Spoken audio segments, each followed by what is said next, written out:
بسم اللہ الرحمن الرحیم۔ السلام علیکم دوستو، آج کی ویڈیو بہت زیادہ اہم ہے، خاص کر ان لوگوں کے لیے جو لوگ سعودی عرب سے اپنے ملک چھٹی پر گئے ہوئے ہیں، کیونکہ سعودی ایئر لائن کی پروازوں کی بحالی کے حوالے سے تیاریوں کا جائزہ لیا گیا ہے، جس کی تفصیلات دیتے ہوئے سعودی وزیر ٹرانسپورٹ صالح جعصر کی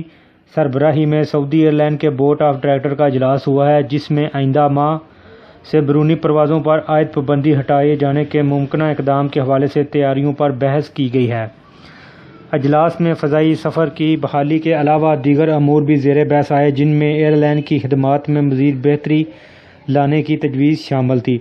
وزیر ٹرانسپورٹ نے ادارے کی جانب سے کورونا وبا کے حوالے سے مقررہ SOPs کے تحت عمل کرنے کے اقدامات کو سراہا اور اپنے اطمینان کا اظہار کیا۔ انہوں نے بیرون ملک پروازوں کے دوران کورونا SOPs پر عمل کرتے ہوئے ایئر لائن کے مسافروں کا ہر طرح سے خیال رکھنے پر ادارے کی آپریشنل ٹیم کی کارکردگی کو سراہا۔ واضح ہے کہ وزارت داخلہ کی جانب سے 17 مئی کو ملک کے تمام فضائی، بری اور بحری راستے کھولنے کا عندیہ دیا گیا تھا۔ اس حوالے سے سعودی ایئر لائن کی جانب سے آئندہ ماہ کے لیے تیاریاں شروع کر دی گئی ہیں،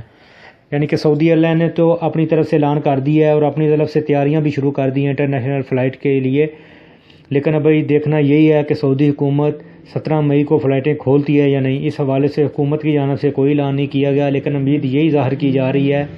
کہ انشاءاللہ رمضان کے بعد 17 مئی کو فلائٹیں کھول دی جائیں گی۔ تو ہم بھی یہی امید کرتے ہیں اللہ کرے فلائٹیں کھل جائیں،